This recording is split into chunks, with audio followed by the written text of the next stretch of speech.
Assalamualaikum warahmatullahi wabarakatuh.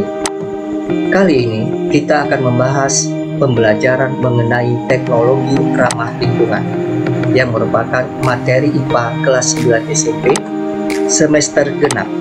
Saya Fahri Ramadhani, tempat tugas SMP Negeri Binjai, Kabupaten Langkat. Pada pembahasan kita kali ini, hal yang pertama kita bahas adalah tujuan pembelajaran. Tujuan pembelajaran dalam materi ini adalah yang pertama, peserta didik dapat memahami teknologi ramah lingkungan dengan benar. Yang kedua, peserta didik dapat menjelaskan prinsip teknologi ramah lingkungan dengan benar. Yang ketiga, peserta didik dapat menyebutkan perilaku hemat energi dalam keseharian. Dan yang keempat, peserta didik dapat menyebutkan teknologi tidak ramah lingkungan dan dampaknya.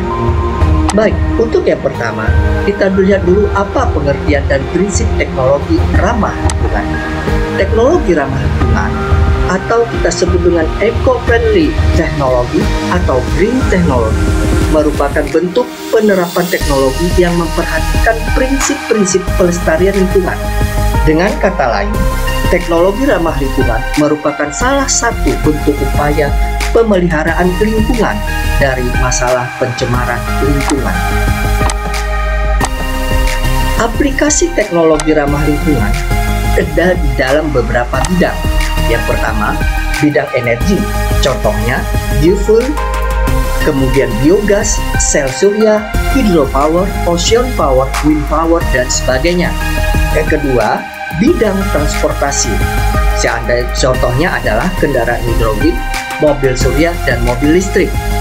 Berikutnya, bidang lingkungan.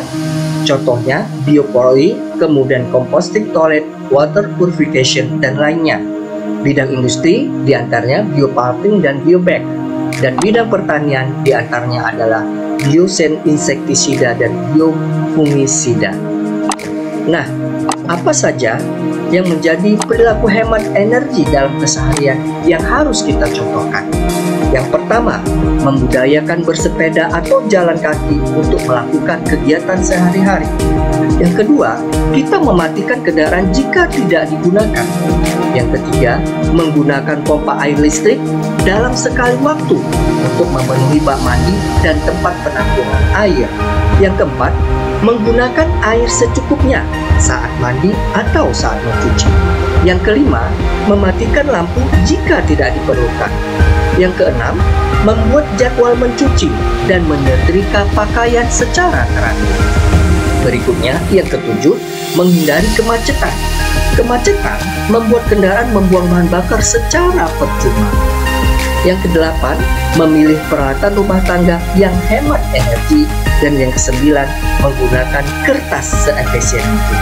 Dengan perilaku hemat energi dalam keseharian, mudah-mudahan kita dapat menjaga kebersihan dan kenyamanan lingkungan kita.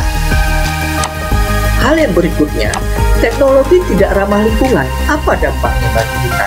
Ada beberapa di antaranya, misalnya teknologi pengolahan minyak bumi yang berakibat pada kerusakan alam. Yang kedua, teknologi yang berhubungan dengan pengolahan dan penggunaan batu bara. Ini juga berdampak pada lingkungan, di mana lingkungan menjadi rusak kalau tidak kita gunakan secara ramah lingkungan. Yang ketiga, teknologi yang berhubungan dengan pemanfaatan bakar bahan fosil. Ini juga berkaitan dengan barang-barang tambang. Itu tentu saja akan membawa dampak negatif bagi lingkungan. Dan yang keempat adalah teknologi yang memanfaatkan bahan kimia.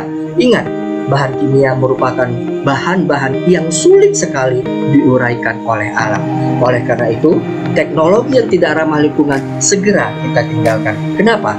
Karena membawa dampak yang negatif bagi kesehatan lingkungan kita. Save our world. Selamatkan dunia kita. Selamatkan bumi kita. Demikian saja. Terima kasih. Assalamualaikum warahmatullahi wabarakatuh.